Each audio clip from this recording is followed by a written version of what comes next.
네, 안녕하세요. 피곤 다 풀렸어요?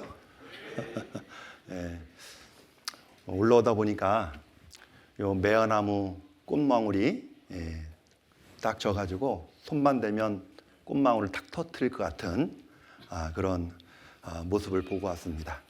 이제 꽃피는 봄이 왔는데 이런 좋은 계절에 우리가 해야 될 일이 오직 전도기 때문에 오늘 말씀을 통해서 내가 어떻게 하면 이 전도의 사명을 잘 감당할 수 있을까라는 그런 마음을 다시 한번 되새기는 그런 시간이 되었으면 좋겠습니다. 함께 기도하시겠습니다. 사랑과 은혜가 풍성하신 살아 역사하시는 거룩하신 우리 아버지 하나님, 하나님을 멀리 떠나 죄 가운데 살았던 저희들, 이 세상에 아무 소망 없이 살았던 저희들에게 주님의 귀한 복음으로 저희들을 불러 모아 주시고 무엇을 위해 살아만드는지 살아가는 삶의 목적과 방향을 깨닫게 해주신 것 진심으로 감사를 드립니다. 우리가 이렇게 젊은 시절에 구원받은 것은 또 다른 하나님의 은혜임을 너무나 잘 알고 있습니다. 더욱 교회 가운데 함께하는 가운데 말씀을 잘 배워가는 가운데 하나님 앞에 부끄러운 것이 없는 일꾼으로 인정된 자들로 키워주시기를 주님 앞에 간절히 부탁을 드립니다. 오늘 주일 오후 시간에 한자리에 같이 말씀을 배우기 위해서 모였습니다. 이 시간 주 성령님께서 함께해 주셔서 우리 각 사람에게 필요한 말씀을 깨닫게 해주시고 더욱 하나님께서 맡겨주신 이 은혜의 복음을 증거하는 일에 최선을 다하는 우리 모두가 될 수 있도록 도와주셔서 하나님 앞에 서게 되었을 때 잘하였도다 착하고 충성된 종이라는 칭찬과 존귀와 영광 가운데 서게 되는 우리 모두가 될 수 있도록 주님 역사해 주옵소서. 말씀을 전하는 입술 주 성령님께서 친히 주장해 주셔서 하나님의 말씀만 온전히 대언할 수 있도록 인도해 주옵소서. 저희를 사랑하시는 예수님의 이름으로 감사하며 기도드립니다. 아멘. 성경 찾아보겠습니다. 성경 말씀은 디모데후서 4장 말씀을 찾겠습니다. 디모데후서 4장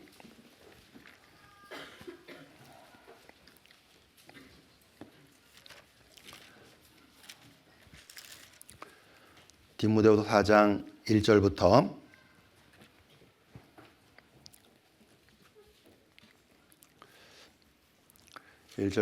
2절까지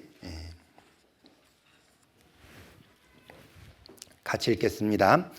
하나님 앞과 산자와 죽은 자를 심판하실 그리스도 예수 앞에서 그의 나타나실 것과 그의 나라를 두고 엄히 명하노니 너는 말씀을 전파하라. 때를 얻든지 못 얻든지 항상 힘쓰라. 범사의 오래 참음과 가르침으로 경책하며 경계하며 권하라. 거기까지. 오늘 주일 청년 형제자매들과 함께 말씀의 교제를 나눌 수 있도록 인도해 주신 하나님께 먼저 감사를 드립니다. 저도 아들이 셋 있는데 다 청년들이라 각 교회에서 이렇게 교제하고 있습니다. 아무튼 이런 가운데 우리가 함께 교제할 수 있도록 해주신 하나님께서는 우리에게 더 큰 은혜를 주셨고 더 많은 일을 하시기 위해서 우리 청년의 때에 이렇게 함께 주님 위해서 일할 수 있는 기회를 주셨습니다. 이런 기회를 허송세월하지 말고 잘 준비하는 가운데 하나님 앞에 잘 예비되어 가는 가운데 하나님 앞에 더욱더 크게 쓰임받는 그런 일꾼으로 성장해 나가시는 여러분들이 되었으면 좋겠습니다. 오늘은 여기 전도의 사명, 과연 전도는 내게 맡기신 것인가? 라는 그런 주제로 같이 말씀을 생각해 보려고 합니다. 구원받지 못한 사람에게 당신은 이 땅에 왜 사십니까? 라고 물어보면 그들은 섬뜩 대답을 잘 하지 못합니다. 그런데 구원받은 사람에게 당신은 이 세상에 왜 사십니까? 라고 이렇게 물어보면 모두가 다 복음을 전하기 위해서 살고 있습니다. 라고 이렇게 대답을 하게 된다는 얘기입니다.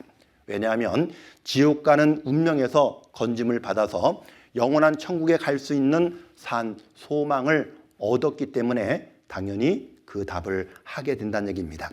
그래서 오늘은 이 본문 말씀을 중심으로 해서 전도가 얼마나 중요한 사명인지, 그리고 어떻게 전도해야만 되는지, 전도하는 그 방법까지 함축해서 말씀을 드려보도록 하겠습니다.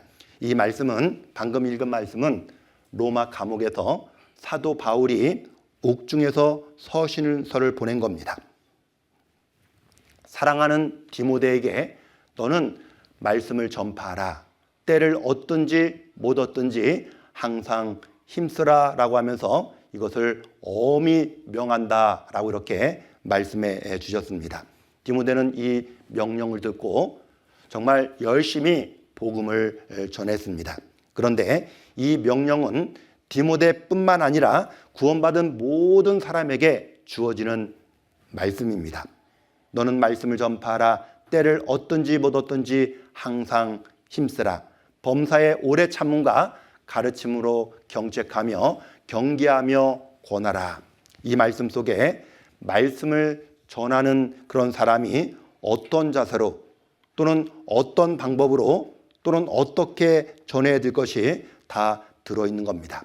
그 중에서 말씀을 전파하는데 가장 중요한 메시지가 뭐냐면 바로 때를 얻든지 못 얻든지, 때를 얻든지 못 얻든지 항상 힘쓰라. 이 말씀이 가장 중요한 말씀입니다. 끝까지 인내하고 그 영혼이 구원받을 때까지 복음을 전할 사명이 우리에게 있다라고 말씀해 주고 있는 겁니다. 그래서 우리는 내 목숨이 끊어지기까지 복음을 위해서 우리가 그것을 책임과 의무를 갖고 있다라고 해도 틀린 말이 아니란 얘기입니다. 우리가 왜 교회 안에서 교제하고 성경을 배우며 살아갑니까? 왜 같이 모여서 기도하며 살아가고 있습니까? 그 목적은 전도의 열매가 맺기 위해서 우리가 그렇게 하고 있는 거잖아요.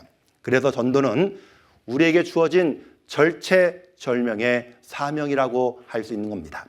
누구든지 다 해야만 되는 하나님의 준엄한 명령이란 얘기예요. 우리가 이 일을 하지 못하고 주님 앞에 서게 되면 내가 너를 위해 피 흘렸건만 너는 세상에서 무엇을 하다가 왔느냐라고 이렇게 하나님이 질문을 하실 겁니다. 그렇다면 내가 한 사람도 전도하지 못하고 주님 앞에 서게 된다면 나는 주님 앞에 뭐라고 할 겁니까? 그렇게 많은 시간을 줬음에도 불구하고 내가 한 사람도 전도하지 못했더라면, 그렇게 수없이 많이 전도 집회가 있었음에도 불구하고 한 사람도 인도하지 못했더라면 하나님 앞에 섰을 때 큰 책망 가운데 설 것임에 틀림이 없다는 얘기입니다. 그래서 우리는 이것을 당연히 전해야 돼요. 우리를 구원하신 그 예수님께서도 이 땅에 왜 오셨습니까? 이 땅에 오신 목적이 무엇입니까? 바로 예수님이 오신 것은 바로 전도하기 위해서 오셨다 그랬어요. 전도하기 위해서. 여기 보시면 마가복음 1장 38절에 39절에 보면 이르시되 우리가 다른 가까운 마을들로 가자. 거기서도 전도하리니 내가 이를 위하여 왔노라 하시고 이에 온 갈릴리에 다니시며 저희 여러 회당에서 전도하시고 귀신들을 내어 쫓으시더라. 여기 전도하리니, 전도하시고, 예수님이 오신 목적은 바로 이 땅에 죽어가는 영혼을 살려서 그들을 하나님 품으로 인도하기 위해서, 영원한 천국으로 인도하기 위해서 그 높고 높은 영광의 보좌를 버리시고 이 낮고 추한 이 땅에 오셨다는 얘기입니다. 그 하나님이 이 땅에 오신 목적은 우리들을 전도해서 영원한 천국으로 인도해 주려고 오셨다는 얘기예요. 그렇기 때문에 우리가 주님의 뒤를 따라서 우리도 잃어버린 자를 건지기 위해서 우리가 이 땅에 살아가고 있다라는 그 준엄한 사명을 항상 마음에 되새기고 살아야 됩니다. 잠언 24장 11절 말씀에 너는 사망으로 끌려가는 자를 건져주며 살육을 당하게 된 자를 구원하지 아니치 말라 그랬습니다. 구원하란 얘기예요. 건져주고 구원한 일을 반드시 하란 얘기입니다. 그래서 내 주변에 있는 가족들, 친지들, 이웃들, 그들은 지금 사형 집행장으로 지금 끌려가고 있는 죄수의 몸으로, 마귀에게 사로잡혀서 죄수의 몸으로 끌려가고 있잖아요. 우리는 그것을 알기 때문에 우리는 거기서 건져내야 될 책임과 의무가 있다는 얘기입니다. 그 사람들을 건져줄 책임이 우리 각자에게 있다는 얘기예요. 그 일을 누구에게 맡겨주냐면 우리 각자에게 맡겨주셨다라고 성경 우리에게 가르쳐주고 있습니다. 디도서 1장 2절부터 3절에 보면 영생의 소망을 인함이라. 이 영생은 거짓이 없으신 하나님이 영원한 때 전부터 약속하신 것인데 자기 때에 자기의 말씀을 같이 읽겠습니다. 전도로 나타내셨으니 이 전도는 우리 구주 하나님의 명대로 내게 맡기신 것이라. 하나님의 명대로 내게 맡기신 것이라. 이 영생의 소망은 영원한 때 전부터 하나님이 계획하셨어요. 약속하셨다는 얘기입니다. 왜? 하나님은 영원부터 영원까지 있는 분이시고 그 막간에 있는 것이 이 세상이었습니다. 이 세상에서 아담과 하와를 만드시고 너는 동산 중앙에 남은 실과는 먹지 말라, 먹는 날은 정령 죽으리라 라고 말씀하셨습니다. 그것을 그들이 어길 것을 알고, 그들이 선악과를 먹을 것을 알고, 죄를 범할 것을 알고, 하나님은 미리 영원한 생명, 영원한 구원을 영원한 때 전부터 계획하셨다는 얘기예요. 그것을 하나님이 약속한 대로 이 땅에 오셔서 모든 사람을 다 구원하는 일을 완성하셨다는 얘기입니다. 그러면서 이 전도는 내게 맡기신 것이라. 예수님도 이 땅에서 전도하셨고 우리 구원받은 사람 각자에게 맡겨주신 겁니다. 우리가 이 땅에 얼마나 소중하고 귀한 일을 하고 있는지 우리가 다시 한번 마음에 되새길 필요가 있다는 얘기입니다. 그래서 우리가 하나님이 우리를 각자 있는 장소로, 내가 살고 있는 장소로, 내가 직장이면 직장인대로, 내가 어디에 가든지 누구를 만나든지 우리는 전도자로서 사람을 만나고 사귀고 살아가고 있는 겁니다. 그냥 우연의 일치로 사람을 만나는 것이 아니란 얘기입니다. 요한복음 20장 21절부터 23절에 보면 예수께서 또 가라사대 너희에게 평강이 있을지어다. 아버지께서 나를 보내신 것 같이 나도 너희를 보내노라. 이 말씀을 하시고 저희를 향하사 숨을 내쉬며 가라사대 성령을 받으라. 너희가 네 죄든지 사하면 사여질 것이요 네 죄든지 죄든지 그대로 두면 그대로 있으리라. 나를 보내신 것 같이 나도 너희를 보내노라. 하나님이 예수님을 보내주신 것처럼 예수님도 너희를 보내노라. 이 당시에 제자들을 보냈지만은 그 오늘날 구원받은 모든 그린들이 바로 예수님 하나님의 제자들입니다.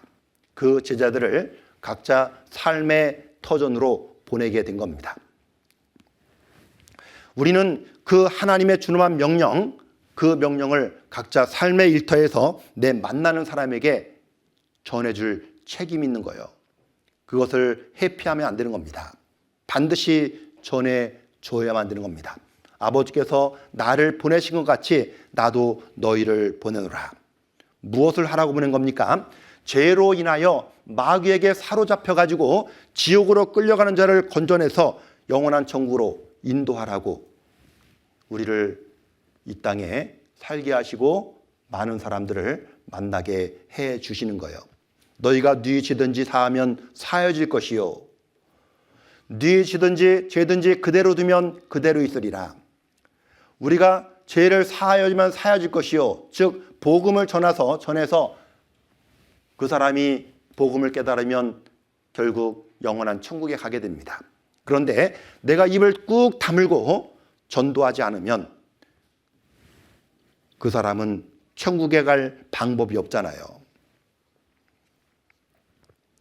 그러면 우리가 전하느냐, 전하지 않느냐, 그것에 따라서 그 사람이 지옥 가느냐, 천국 가느냐가 달려 있다는 얘기입니다. 그러니까 우리가 하는 일은 너무나 크고 중요한 일이에요. 이 세상에서 가장 가치 있고 가장 중요한 일을 하고 있는 사람이 저와 여러분들입니다. 우리는 복음을 전하는 전도자예요, 전도자. 세상에 아무리 유명한 의사라 할지라도요, 한 영혼을 건져낼 의사는 한 사람도 없어요. 세상에 아무리 좋은 훌륭한 과학자라 할지라도 한 영혼을 로켓에 태워서 영원한 천국으로 보낼 사람은 아무도 없다는 얘기입니다. 그런데 우리는 해요, 안 해요? 우리는 합니까, 못합니까? 우리는 하잖아요. 내가 전하면 그 영혼이 구원받아서 영원한 천국에 갈 수 있다는 얘기입니다. 그래서 전하느냐 전하지 않느냐, 그 책임이 하나님 앞에 서게 되면 분명 하나님이 책임을 묻는다는 얘기입니다. 우리는 이 세상에 살아가는 가운데 복음을 전하는 영업사원이라는 것을 잊지 말라는 얘기입니다. 영업사원들은 말을 잘 합니까, 못합니까? 말을 잘 하겠죠, 그죠? 그래서 만나면 입을 벌려서 내 팔고자 하는 내 물건을 잘 소개를 하잖아요. 살 수 있을 정도로. 우리는 세상 물건을 파는 사람이 아니라 복음을 파는 영업사원들입니다. 시편 107편 23절에 보면 선척을 바다에 띄우며 큰 물에서 영업하는 자는 여호와의 행사와 그 기사를 바다에서 보나니 라는 말씀이 있어요. 선척을 바다에 띄우며 큰 물에서 영업하는 자는, 바다가 어딥니까? 이 세상이 바다잖아요. 그 바다에서 우리는 영업하는 영업사원들입니다. 무엇을 파냐? 여호와의 행사와 그 기사를 바다에서 본다. 우리는 이 세상에 살아갈 때 여호와의 행사와 기사, 그 영원한 하나님께서 주신 그 복음을 우리는 알고 믿었기 때문에, 너무나 크고 소중한 것을 우리는 갖고 있기 때문에 그것을 우리는 팔아야 돼요. 우리가 영업사원으로 팔아야 됩니다. 그러면 한마디 하지 못하면 팔아요, 못 팔아요? 못 팔잖아요. 여러분들 정수기를 파는 영업사원들, 웅진 코웨이 영업사원들에게 당신은 이 정수기를 파는데 고객들을 만나면서 팔게 되는데 몇 번 만나서 팔게 됩니까? 라고 이렇게 설문조사를 했답니다. 그런데 약 100명을 설문조사했는데 48%가 48명이 나는 한 번 그 사람에게 만나서 물건을 사주지 않으면 나는 그 사람 절대 안 만납니다. 시간 낭비하는 거니까 다른 사람 만나러 다닙니다. 라고 이렇게 대답을 합니다. 나머지 25%, 25명은 나는 2번 만나서 그 사람이 물건 사주지 않으면 나는 그 사람 안 만납니다. 나머지 15명, 15% 사람은 나는 3번 만났을 때 그 사람이 물건 사주지 않으면 4번째는 안 갑니다. 안 만납니다. 그런데 12%, 12명의 사람들은요, 영업사원들은 4번 이상 만나서 정수기를 판다고 하잖아요. 정수기를. 그러면 그 100명 중에서 88명, 그 88명의 그 사람을 누가 먹여 살리는 거예요? 12명이 먹여 살리는 거예요. 그게 맞습니까? 맞아요, 틀려요? 따져보면 12명이 물건을 팔아서 돈을 벌어서 먹여 살리는 거예요. 약 12% 사람이. 그런 세상적인 물건도 팔아가지고 이렇게 4번 이상 만나서 물건을 파는데, 정말 세상에서 이상의 돈을 주고도 얻을 수 없는, 이상의 모든 금과 보화를 다 주고도 살 수 없는 그런 복음을 갖고 있는 우리 복음의 영업사원들이 가서 한마디도 말을 하지 못한다면 복음을 팔 수 있어요, 없어요? 못 파는 거예요. 우리는 복음을 파는 영업사인 것을 잊지 말란 얘기입니다.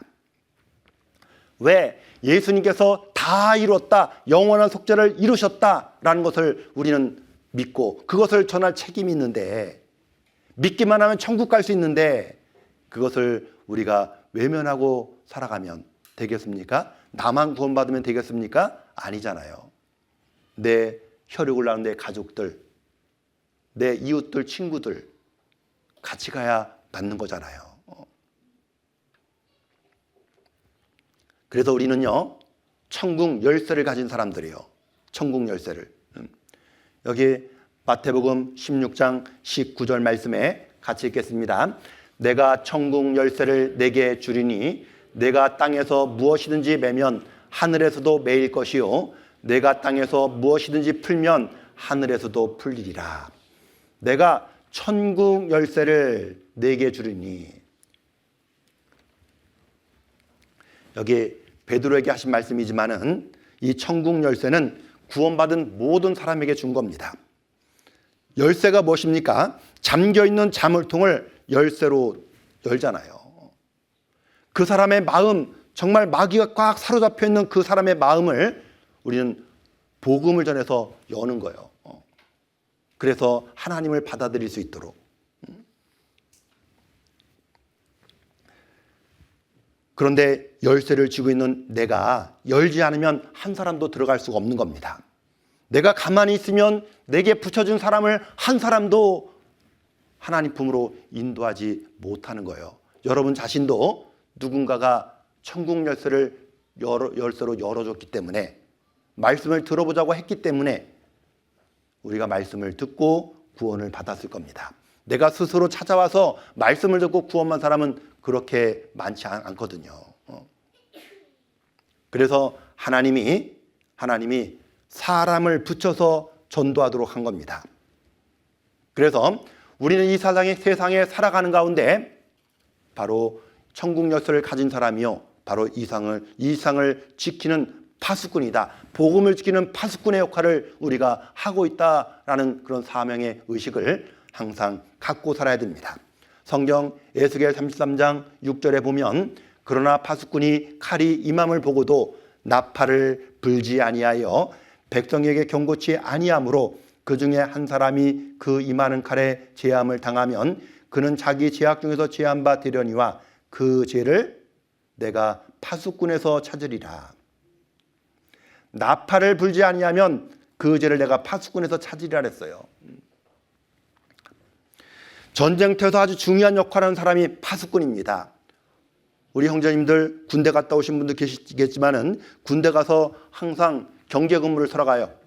경계 근무. 이 평상시 평화로운 이런 전쟁이 없는 그런 시대에도 보초를 씁니다. 보초를. 그런데 보초병이 졸거나 다른 경계 근무에 게을리하면요, 예를 들어 적군이 쳐들어오면 어떻게 돼요? 나팔을 불지 못하는 거예요. 그런 적군에게 모두 죽게 됩니다. 그럼 그 책임이 누구에게 있느냐? 바로 이 파수꾼에게 있다라고 말하고 있는 겁니다. 그만큼 파수꾼의 역할이 중요한 거예요. 경계금을 서는 보초병이 짝까 졸고 있으면 그 사람은 걸리면 어떻게 합니까? 영창 바로. 군대에서 영창 갑니다.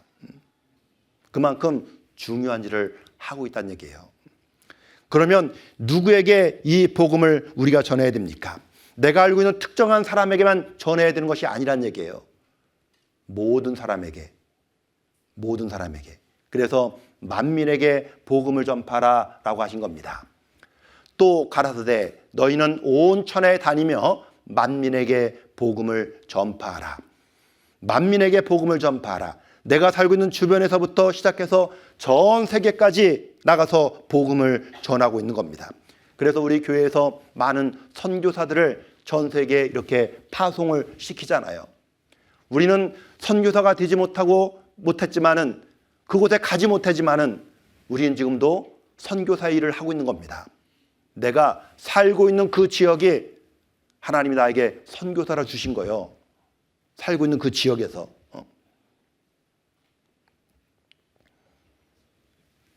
온천에 다니며 복음을 전파하라. 이뤄진 영혼을 구하는 방법을 하나님이 정하셨는데 그 하나님이 정하신 방법은 바로 전도하는 방법이란 얘기입니다. 뭐 하는 방법이라고요? 따라서 해보세요. 전도하는 방법. 하나님은 전도하는 방법을 통해서 사람을 구원하는 일을 정하셨다는 얘기예요. 그런데 이 전도하는 방법이 세상 사람이 볼 때는 미련한 것처럼 보입니다. 그래서 성경에서도 하나님이 이렇게 말씀하십니다. 고린도전서 1장 21절에 보면 하나님의 지혜에 있어서는 이 세상이 자기 지혜로 하나님을 알지 못하는 고로 하나님께서 전도에 미련한 것으로 믿는 자들을 구원하시기를 기뻐하셨도다. 전도에 미련한 것으로 믿는 자들을 구원하시기를 기뻐하셨도다. 세상적인 기준으로 보면 전도라는 것이 참 미련하게 보인다는 얘기입니다. 하나님은 한 사람이 구원을 받으면 그 복음을 다른 사람에게 전해줘서 다른 사람이 구원받는 방법을 하나님이 정하신 거예요. 그래서 우리는 다른 께 잔께 부리지 말고 이 방법밖에는 사람을 건질 방법이 없기 때문에 우리는 가서 전해야 되는 겁니다. 그래서 전도의 방법은 우리가 맨투맨 전도 내가 만나서 내가 전하고 또 같이 모여가지고 기도하고 하는 가운데 같이 합력해서 전도를 하잖아요. 합력해서 전도하기 전까지는 내가 입을 벌려야 됩니다.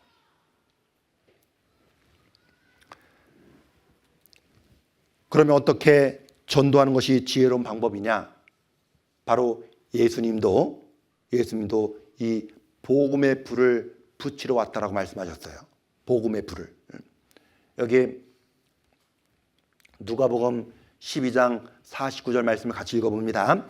내가 불을 땅에 던지러 왔노니 이 불이 이미 붙었으면 내가 무엇을 원하리요?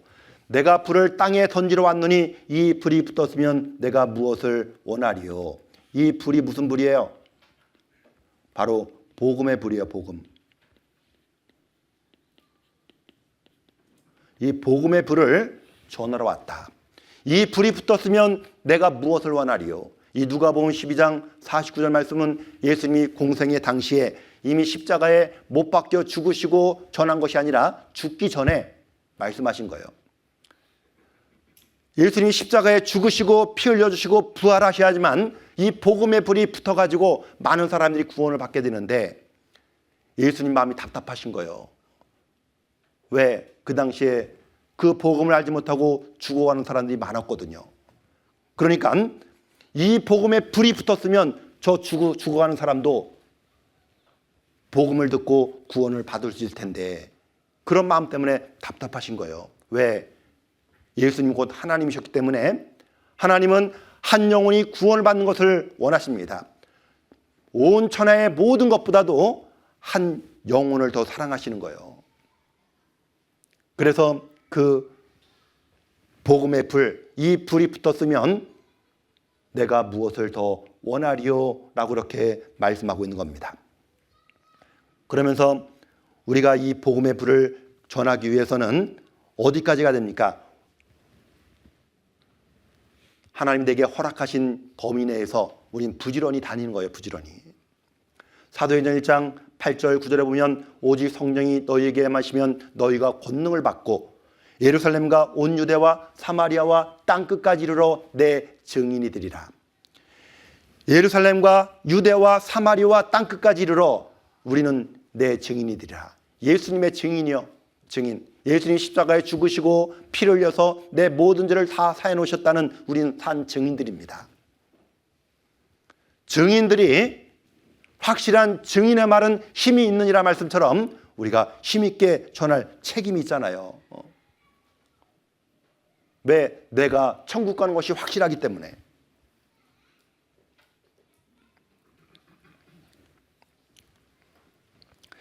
그러면 이 전도하려면 갑자기 사람을 데려올 수 있습니까? 없습니까? 집회가 다가왔어요. 근데 만나는 사람마다 집회 말씀 들어갑시다 하면 와요, 안 와요? 안 오는 거예요. 갑자기 전도하면 사람이 당황합니다. 그러니까 시간을 두고 그렇게 우리가 사람을 만나서 사귀고 이렇게 전도해야 된다는 얘기입니다. 전도 대상자를 정해가지고요, 기도 수첩에 쫙 옮겨 적어보세요. 한 사람만 적는 것이 아니라 여러 사람을 적으셔야 돼. 그리고 나서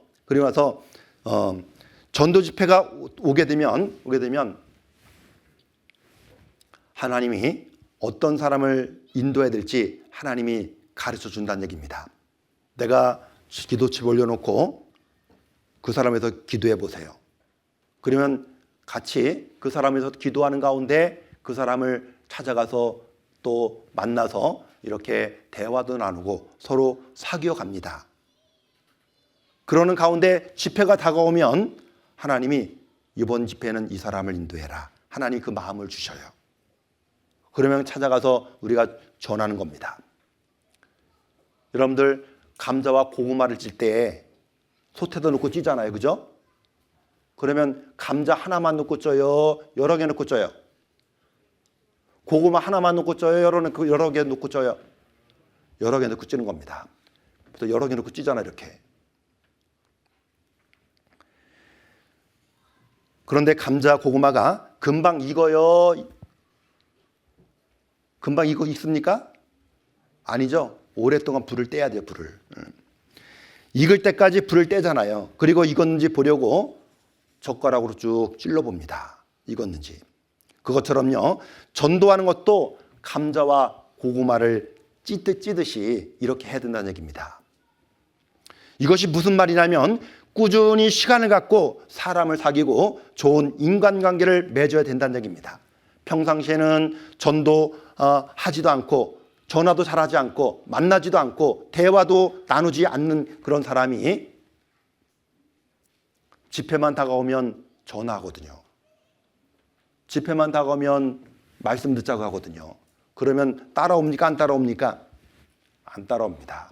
평상시 좋은 인간관계를 맺고 좋은 인간관계를 형성해야지만 그 사람이 따라온다는 얘기입니다. 제가 어떤 교회에 있을 때 평상시에는 말을 잘 안 합니다. 근데 집회만 있으면 그 사촌지간인데 집회만 있으면 가서 말씀 듣자고 한 거예요.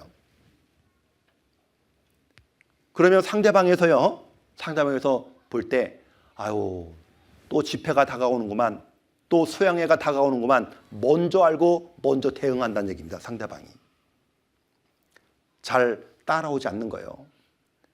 무엇을 잘못했느냐? 평상시 좋은 인간관계를 맺지 않은 것이 잘못된 거예요. 평상시에 밭을 가지 않은 것이 잘못한 겁니다. 평상시에 뭐 해야 돼요? 고구마, 감자가 익으려면 불을 떼야 되는 거예요. 불을 떼듯이 관계를 잘 유지하고 살아야만 된다는 얘기입니다. 그래서 기도 대상자가 있으면요, 기도수첩에 옮겨놓고 이번에 어떤 사람을 인도해야 될 텐데 나 혼자만 기도할 것이 아니라 이 청년회라는 가마솥에 딱 집어넣어야 돼요. 그 청년회에서 딱 취합을 해가지고요, 그 솥에다가 이름을 다 집어넣는 겁니다. 이름을 집어넣고 여러분들은 부지런히 불을 떼야 돼요. 그 불이 무슨 불이에요? 기도의 불이에요. 기도의 불. 기도로서 불을 막 떼야 됩니다. 왜? 의인의 강구는 역사하는 힘이 많으니라 말씀처럼 서로 구원받은 사람이 함께 기도하면 그 능력은 더 배로 일어나게 된다는 얘기입니다. 함께 기도해야 돼요. 함께 불을 떼야 됩니다. 그래서 우리가 좋은 인간관계를 맺는 가운데 정말 그 사람이 꼭 구원받을 수 있도록 우리가 해야 된다는 얘기입니다. 그런데 같이 기도하는 가운데 좋은 관계를 맺어야 되지만은 내 기준에 맞춰서 하는 것이 아니라 내가 전도하고자 하는 상대방의 기준에 맞춰가지고 우리가 사귀어야 된다는 얘기입니다. 내 기준에 맞춰서만 사귀려고 하면 틀어져요. 그러니까 내가 조금 손해본다 하더라도 저 사람 내가 전도해서 말씀 듣게 해야 할 책임이 있기 때문에 그 사람의 기준에, 그 사람의 환경에 맞춰가지고 사귀어야 된다는 얘기예요. 그 말씀을 여기 바울 사도가 이렇게 말씀하고 있습니다. 고린도전서 9장 21절 22절에 보면 율법 얻는 자에게는 내가 하나님께는 율법 없는 자가 아니요 도리어 그리스도의 율법 아래 있는 자나 율법 없는 자 같이 된 것은 율법 없는 자들을 얻고자 함이라. 약한 자들에게는 내가 약한 자와 같이 된 것은 약한 자들을 얻고자 함이요 여러 사람에게 내가 여러 모양이 된 것은 아무쪼록 몇몇 사람을 구원코자 함이니. 이게 무슨 말이냐면 나를 통해서 몇몇 사람들을 구원시켜야 되는데 그렇게 하면 우리가 어떻게 해야 되는지 지금 말씀해 주고 있는 겁니다. 율법 없는 자들에게는 율법 없는 자 같이 된 것은 율법 없는 자들을 얻고자 함이라. 즉 이방인이 구원받지 못한 사람이잖아요. 구원받지 못한 사람에게는 그 사람에게 맞게 인간관계를 유지하라는 얘기입니다. 그 사람에 맞게끔. 또 약한 사람들에게는 그 약한 사람들에 맞게 인간관계를 형성해야 된다는 얘기입니다. 여러 사람에게 여러 모양으로 인간관계를 만들어야지만 우리가 전도에 성공할 수 있다는 얘기예요. 내가 그 사람의 기준에 맞춰주면서 그 사람을 끌고 가야 되는 겁니다. 내가 찾아가서 일일이 그 형편도 살펴주고 그리고 뭔가 인간관계를 잘 유지해 나가면 하나님 앞에 말씀을 듣게 할 수 있는 일이 반드시 생기게 됩니다. 그 영혼이 말씀을 듣고 구원받는 역사가 반드시 일어나도록 되어 있다는 얘기입니다. 감자, 고구마가 다 익은 것이 있는데 그러면 계속 불만 때문에 돼야 안 돼요? 안 돼요. 좋은 인간관계를 맺는 것은 우리가 관리하는 겁니다. 관리만 계속하고 있으면 돼야 안 돼요? 안 되잖아요. 어떻게 해야 돼요? 익었는지 안 익었는지 찔러봐야지, 그죠? 그래 안 그래요? 찔러봐야 된다, 찔러봐야지. 젓가락으로 찔러봐야 됩니다. 그래서 그 사람이 정말 말씀을 들을 수 있는 환경이 되었는지 안 되었는지 우리가 확인해 봐야 돼, 확인. 관리만 계속하고 있다면 놓쳐버려요. 왜? 이사 가버리거든요. 고구마, 감자가 계속 불만 떼면 익었는지 안 익었는지 확인하지 않고 계속 불만 떼면 어떻게 돼요? 다 타서 먹어요, 못 먹어요? 못 먹습니다. 그러니까 우리가 관리만 할 것이 아니라 찔러보란 얘기예요.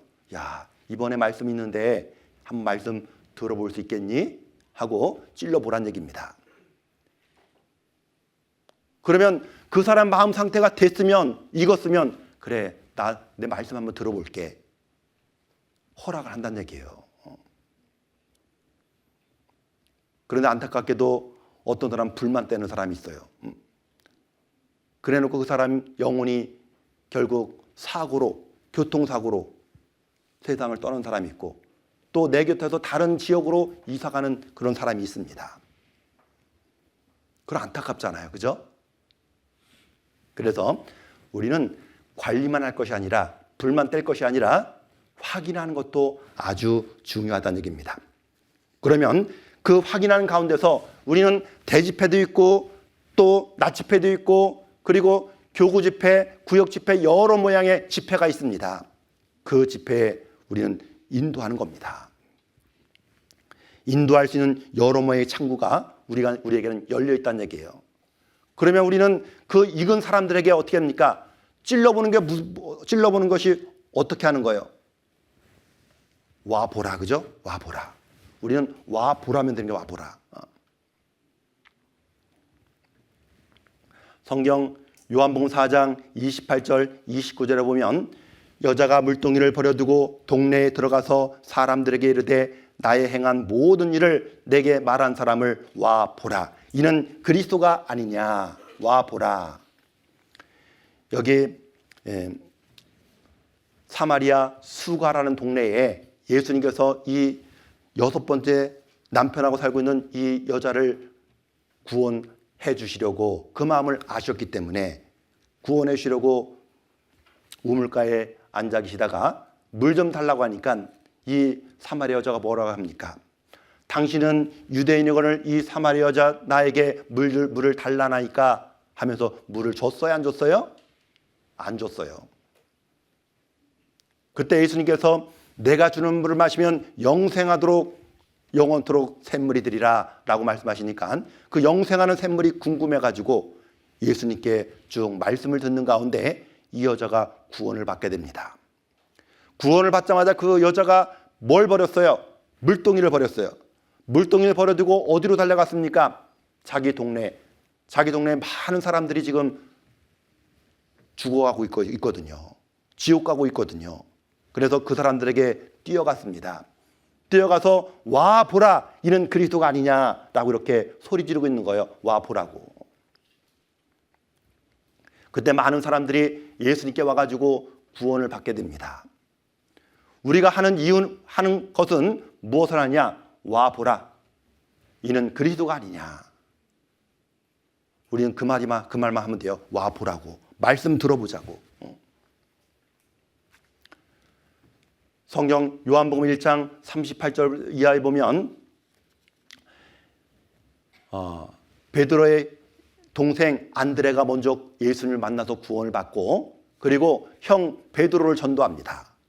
형 베드로를 전도할 때 와 보라, 그 말 했어. 그 말. 와 보라. 와 보라고. 베드로가 가서 봤어요, 안 봤어요? 주님을 만났습니다.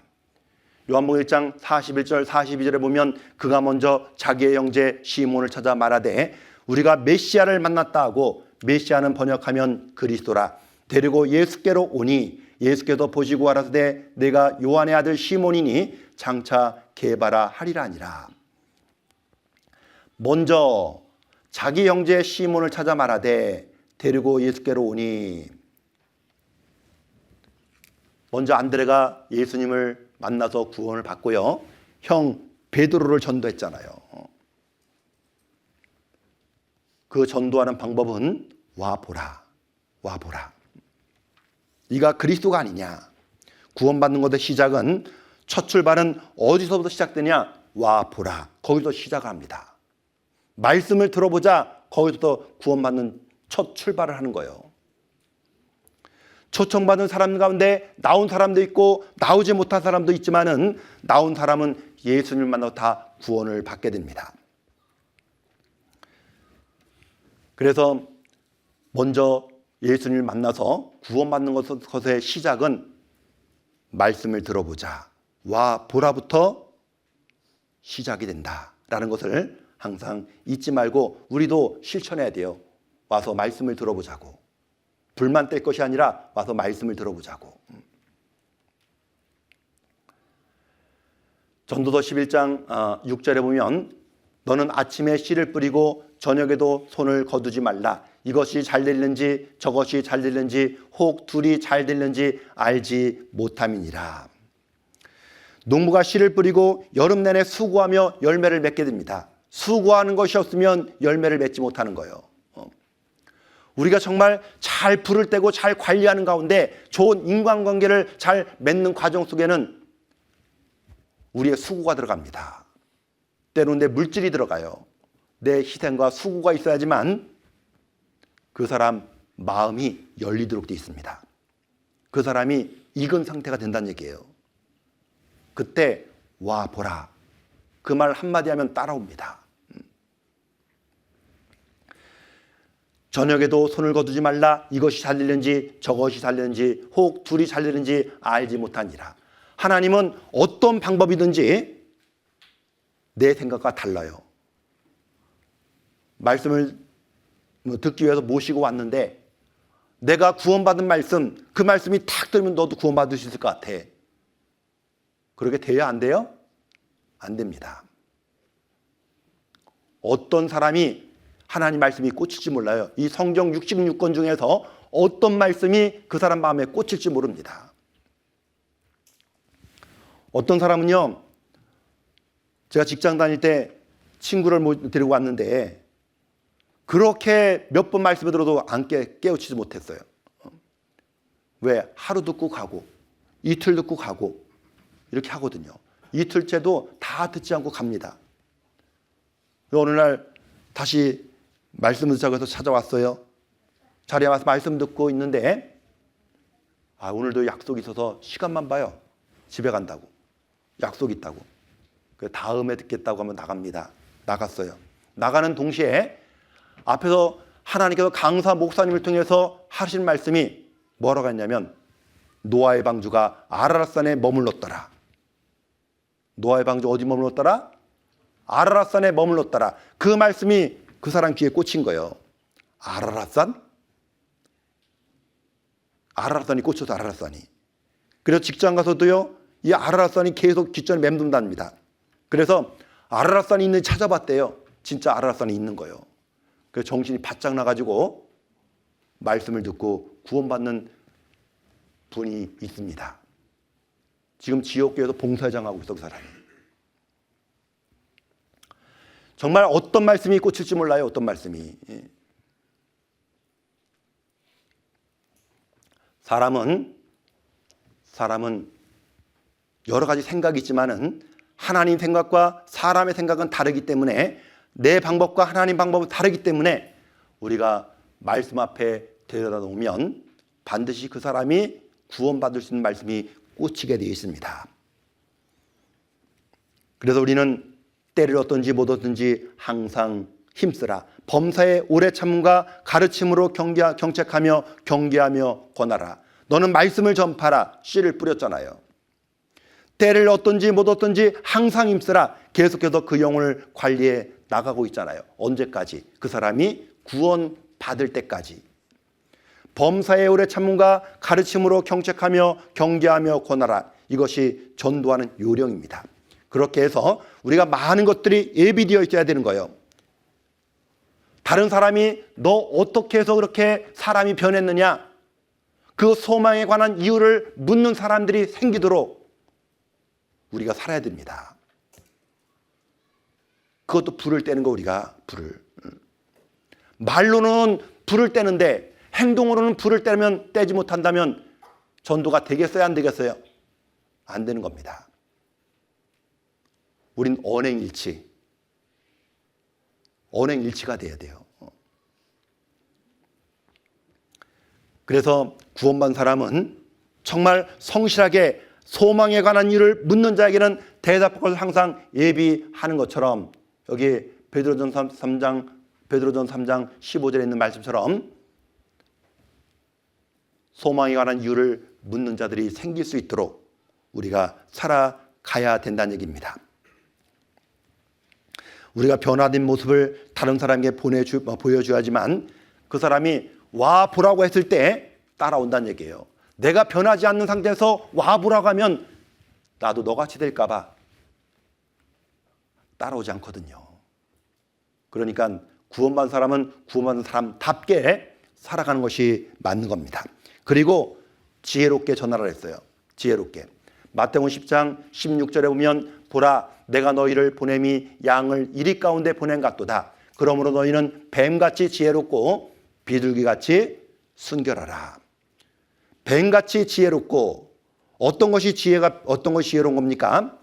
자기 생각으로는, 자기 방법으로는 무작정 밀고 나갈 것이 아니라 하나님의 방법이 무엇인지 지혜롭게 하라는 얘기입니다. 내 믿음의 분량에 맞게, 그 환경에 맞게 그 사람의 마음을 사가지고 말씀 앞에 나올 수 있도록 하라는 얘기예요. 자칫 잘못하면 그 사람들 마음속에 아이고 저 구원 깡패가 하나 생겼구나. 구원 깡패처럼 보여. 구원 깡패. 누가 그랬어요? 여기서는 제가 그래요. 제가 94년도 11월 26일 날 구원받고요. 야, 이 말씀만 들으면 다 구원받을 것 같아. 다. 왜? 다 일어났고 영원한 구원을 다 일어났기 때문에 가도 말씀만 전하면 다 구원받을 것 같아요. 구원받으니까 이 입이 어떻게 해요? 근질근질한 겁니다. 가서 전하고 싶은 마음이 생기는 거예요. 그래가지고 제 고향에 아버님 생신이라 고향에 갔습니다. 제 고향에서 교회가 하나 있는데 그 교회 이름이 신생교회예요. 신생. 그 신생 감리교인데 그 감리교 교회 목사님이 저희 아버님이 교회 장로님이라 그래도 찾아왔습니다. 집에. 생신이라고. 그래가지고 집에 오셨는데 제가 목사님한테 질문했어요. 목사님, 거듭나셨어요? 구원 받으셨어요? 대뜸 질문한 거 제가 질문을. 왜 이거 하고 싶어 이렇게. 그래가지고 있는데 따로 어떤 집사님이 하는 말씀이 뭐라고 하는지 아셔요? 아마추어가 프로한테 까분다고. 저는 아마추어고 목사님 뭐예요? 프로예요, 프로. 그죠? 네. 아마추어가 프로한테 까분다고 목사님 가신 다음에 저한테 한 소리 하시는 거예요. 제가 그때 그 이후로는요, 야, 이 방법 아니구나. 이 방법 아니구나. 내가 잘못했구나. 하고 하나님 앞에 기도하고요. 정말 더 낮은 마음으로, 더 겸손한 마음으로 임했습니다. 임했더니 저희 어머니 구원받고 저희 아버님 구원받고 쭉 구원받는 식구들이 늘어나는 겁니다. 그랬더니 그 신생교회 담임 목사님 이름이 박종건 목사님인데 그 목사님이 저희 아버님한테 그러더래요. 아유, 그 아드님 훌륭한 목사님이라고, 훌륭한 목사님 될 거라고 이렇게 이야기하는 거예요. 제가 그때 목사가 안 됐거든요. 전도사가 아니었어요. 그냥 형제입니다, 형제. 훌륭한 목사님 될 거라고 이렇게 이야기하더랍니다. 알아보긴 알아봤나 봐요. 그래가지고 아무튼 무대포로 이렇게 전도했던 그런 적이 있었는데 참 지혜롭지 못한 방법이었구나라는 생각을 갖습니다. 우리가 더 낮은 마음으로, 더 겸손한 마음으로 내 생활에 뭔가 솔선수범하고 뭔가 내가 먼저 변하면 상대방이 나를 보는 눈이 달라지도록 돼 있어요. 그런 상태로 우리가 살아야 됩니다.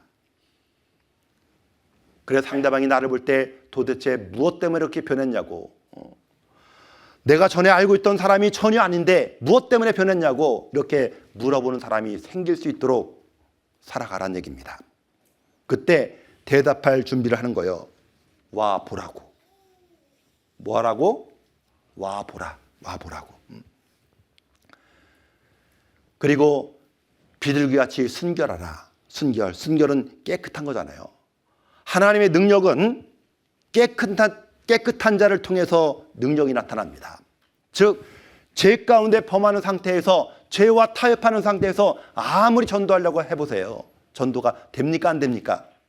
안 되는 거예요. 죄를 멀리해야 됩니다.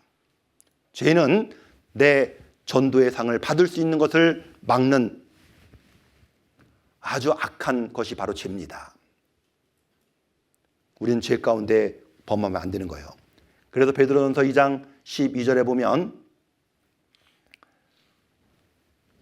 너희가 이방인 중에서 행실을 선하게 가져 너희를 악행한다고 비방하는 자들로 하여금 너희 선한 일을 보고 권고하는 날에 하나님께 영광을 돌리게 하려 함이라. 너희가 이방인 중에서 행실을 선하게 가져 너희 선한 일을 보고 하나님께 영광을 돌리게 하려 함이라. 우리의 행실을 선하게 가지면 그 사람들이 보고 그 사람의 마음이 바뀌도록 되어 있다는 얘기입니다. 그래서 먼저 전도를 잘하려면 내가 선하게 살아야 돼요. 선한 행동으로 우리가 보여줘야 됩니다. 아직 우리 엄마 아빠가 구원받지 못했다면 자녀로서 정말 올바르게 가정에서도 살아보세요. 전에는 내가 게을렀는데 부지런해 보세요. 그러면 엄마 아빠가 볼 때 우리 아들 딸이 이렇게 변했구나 라는 걸 금방 알게 됩니다. 그러면 전할 힘이 생기는 거예요. 설득력이 생기는 겁니다.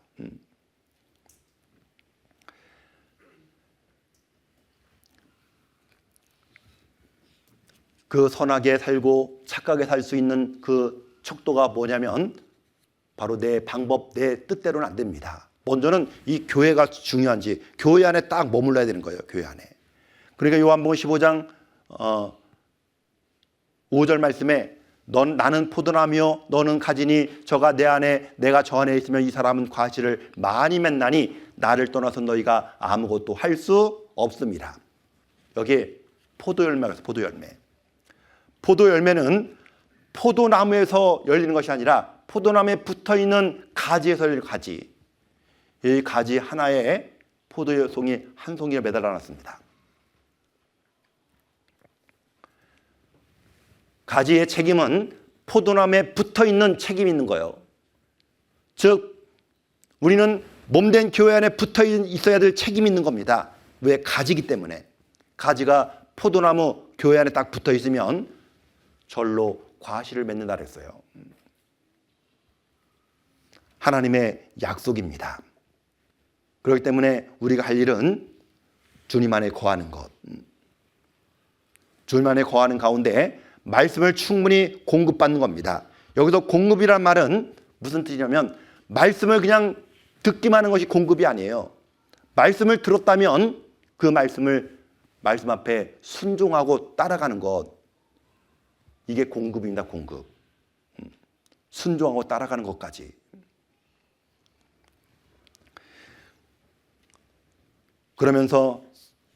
그러면 성령님께서요 내 속에서 역사하셔가지고 점점 하나님 앞에 예비된 그릇으로, 깨끗한 그릇으로 이렇게 살아가게 됩니다. 그때 힘이 생겨요. 와서 보라고, 와서 말씀을 들어보라고, 그런 용기가 생깁니다. 요한복음 15장 7절 말씀에 너희가 내 안에 거하고 내 말이 너희 안에 거하면 무엇이든지 원하는 대로 구하라. 그리하면 이루리라. 무엇이든지 원하는 대로 구하라 했어요. 그리하면 이루리라 했습니다.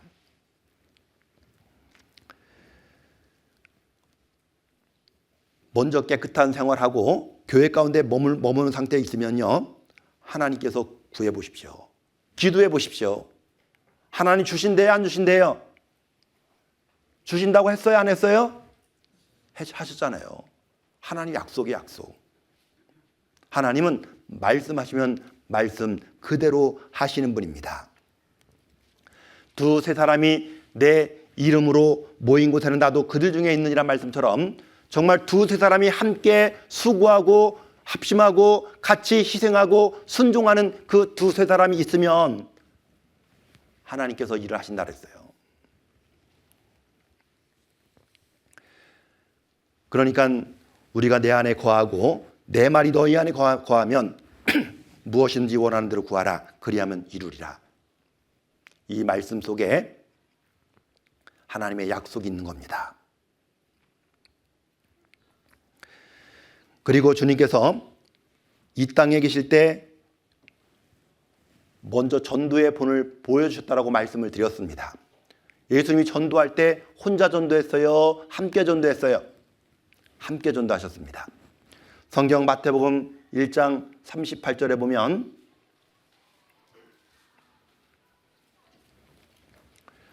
이르시되 우리가 다른 가까운 마을들로 가자. 거기서도 전도하리니 내가 이를 위하여 왔노라 하시고 이에 온 갈릴리에 다니시며 저희 여러 해당에서 전도하시고 또 귀신들을 내어 쫓으시더라. 이르시되 여기 다른 가까운 마을로 가자 했을 때 여기 누구와? 우리가.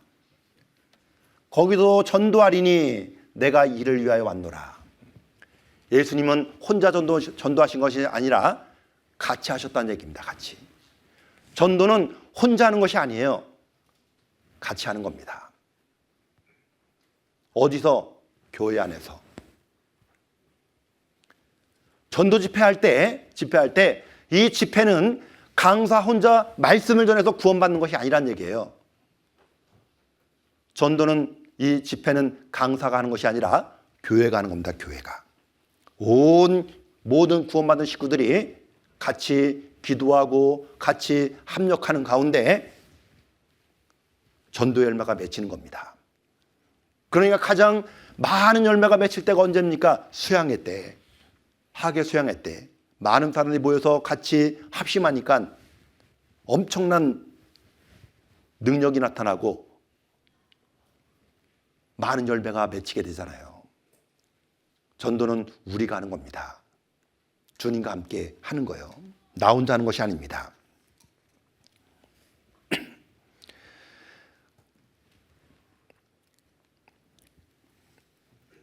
그러면서 이 전도의 사명이 얼마나 귀하냐면 에레미야 선지자는요, 눈물의 선지자라고 그러죠. 눈물의 선지자. 왜? 눈물로 호소했지만은 변화한 사람이 없어요. 그래서 에레미야가 많은 눈물 가운데 하나님 앞에 전도하며 살았던 사람이 에레미야입니다. 그 에레미야가 하는 말씀이 에레미야 20장 9절 말씀에 내가 다시는 여호와를 선포하지 아니하며 그 이름으로 말하지 아니하리라면 나의 중심이 불붙는 것 같아서 골수에 삼으시니 답답하여 견딜 수 없느니라. 답답하여 견딜 수 없다 그랬습니다. 뭐가? 복음을 전하지 않으면 답답하여 견딜 수 없다. 우리가 복음을 전하려면 마음이 두려워요? 안 두려워요?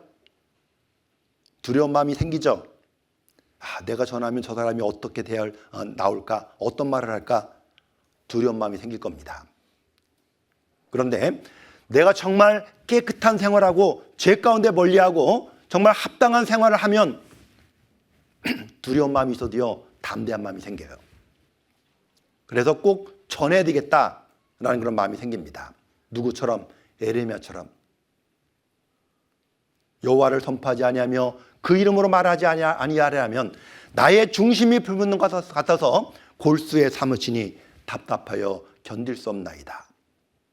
이 답답한 마음이 누구 마음이요? 주님의 마음입니다. 그런 마음이 있어야 돼요, 우리가. 다른 사람이 죽어가는데도 답답한 마음이 없다면 내가 그동안 잘못 살았구나. 이렇게 살면 안 되는구나. 돌이키셔야 됩니다. 우리는 좋은 소식을 전하는 그런 사람들입니다. 이사야 52장 7절 말씀 찾겠습니다. 이사야 52장 7절.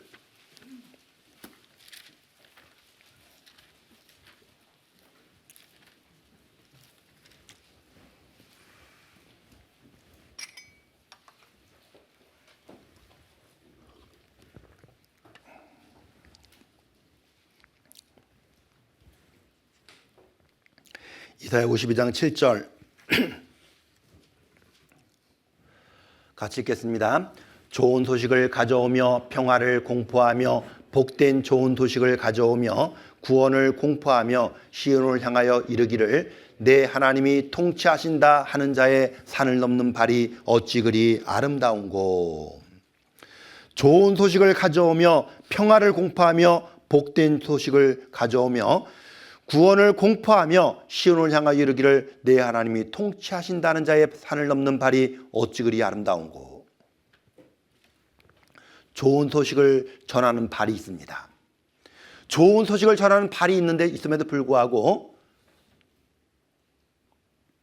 좋은 소식이 내 안에 있음에도 불구하고 그것이 뭔가 자긍심을 갖지 않고 뭔가 움츠려 들고자 하는 마음이 있으면요, 못 전하는 겁니다. 그런 사람은 끌려다녀 상대방에게. 그러면서 하는 말이 내가 이번에 얼마 줄 테니까 꼭 이번에 말씀을 들어봐요 하면 그 사람 돈 받고 와야 하나요? 와야 하나요?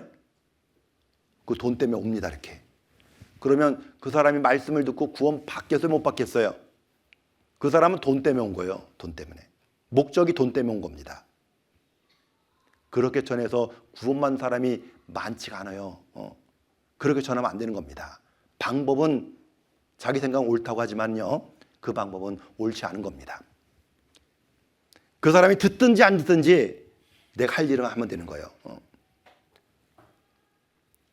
저희 광주에 와가지고 어떤 자매님의 그 상담을 통해서 이렇게 들은 적이 있는데, 자매니 전도하는데 보험 설계사를 전도했다. 보험 설계사 전도했더니 보험 하나 들어주면 가겠대요. 그 보험을 들어줬답니다. 그러면 말씀 들으러 왔어요, 그 사람이. 그럼 보험 설계사는 목적이 뭐예요?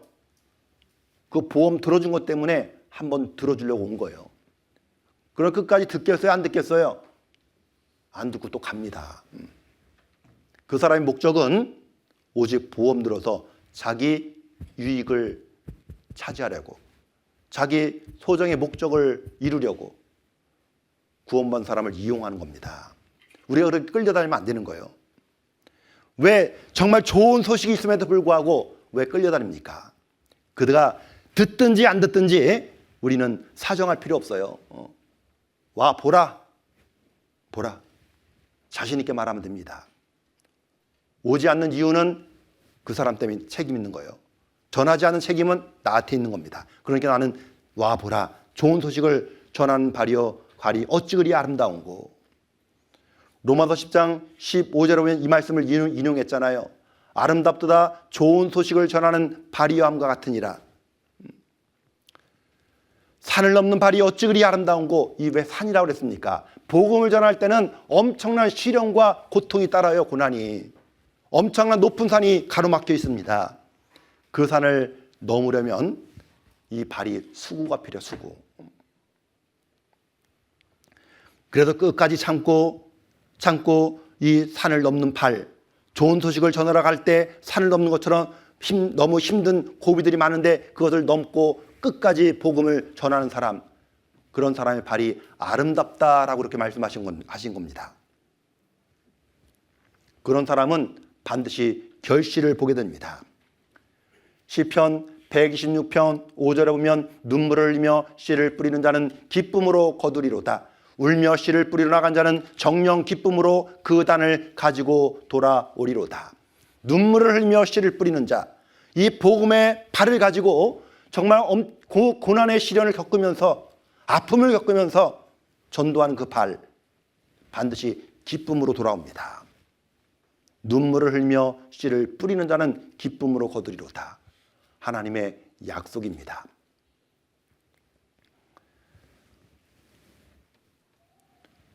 요한복음 12장 24절 말씀에도 내가 진실로 너에게로니 한 알의 밀이 땅에 떨어져 죽지 아니하면 한 알 그대로 있고 죽으면 많은 열매를 맺느니라.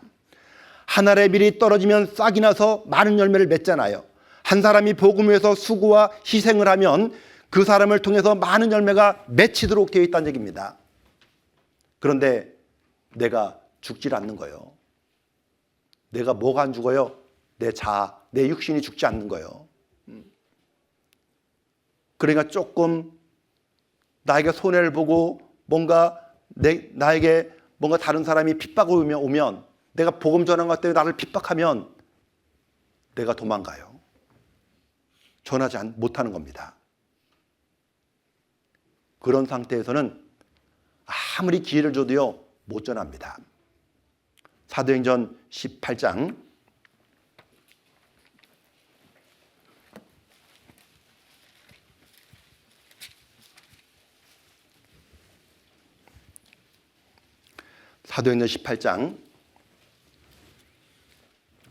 9절 보겠습니다.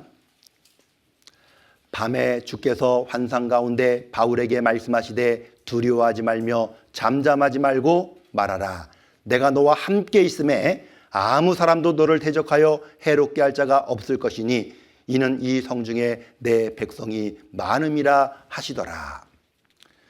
복음을 전하려면 두려워하지 말며 잠잠하지 말고 말하라. 왜? 너무나 좋은 소식을 갖고 있기 때문에, 너무나 큰 사랑이 내 안에 있기 때문에 그것을 담대하게 전하라는 얘기입니다. 그때 누가 함께해요? 내가 너와 함께 있음에. 주님이 나와 함께 하셔요. 그러니 우리가 누구를 두려워하리요? 두려워할 게 없는 겁니다. 그냥 와 보라 라고 소리 지르는 거예요. 뭐 하면서? 끝까지 선을 행하면서. 우리가 선을 행하되 낙심하지 말지니 피곤하지 않으면 때가 이름에 거두리라는 말씀처럼 반드시 열매를 거두도록 되어 있습니다. 어려울 때마다 낙심하지 마시고 두려워하지 말며 잠잠하지 말고 우리는 와 보라 전하는 것. 그 사명이 저와 여러분들에게 있는 겁니다. 우리는 이 일을 하다가 주님 앞에 서야 되는 거예요. 그 책임이 나에게 맡겨주신 겁니다. 그래서 이 전도는 우리 구주 하나님이 내게 맡기신 것이라. 그것을 항상 마음에 새기고 만나는 사람들이 있을 때 우연의 일치로 만난 것이 아니라 하나님 나에게 붙여줬구나 라고 생각하고 그 사람 이름을 적고 전화번호를 적고 해서 수첩에 옮겨져 가지고 기도해 보세요. 그러면 전도할 수 있는 기회를 반드시 줍니다. 그리고 말씀을 같이 듣게 하기 위해서 이 청년회라는 가마솥에 딱 넣어가지고 함께 기도하고 함께 힘을 합하면 전도 열매가 맺히게 되어 있는 겁니다. 그래서 힘차게 나가는 우리 청년회가 되기를 바랍니다. 함께 기도하시겠습니다. 저희를 사랑하시는 거룩하신 주님 참으로 감사합니다. 구원해 주셔서 하나님 자녀 삼아 주시고 몸된 교회 안에 두셔서 주님의 선하신 복음을 위해서 나머지 삶을 살 수 있도록 은혜 베풀어 주신 것 진심으로 감사드립니다. 이 땅에 살아가는 삶의 목적과 방향을 주님께서 다시 한번 일깨워 주심에 참으로 감사를 드립니다. 그리스도의 군사로서 두려워하지 말며 잠자지 말고 전하라는 그 하나님의 준엄한 말씀을 듣고 어디에 가든지 또 누구를 만나든지 항상 그리스도인으로서 합당한 삶을 살아가는 가운데 많은 사람들을 주님 품으로 인도하는 그 거룩한 일에 우리 모두 귀하게 쓰임받는 청년회가 될 수 있도록 주님 도와주시고 우리를 통해서 더 많은 사람들이 구원받아 함께 교제하는 우리 광주교회 청년회가 될 수 있도록 인도해 주시옵소서. 이 시간 위에 모든 삶을 우리 주님의 거룩한 손길에 부탁을 드리오며 저희를 언제나 사랑하시는 예수님의 이름으로 감사하며 기도드립니다. 아멘.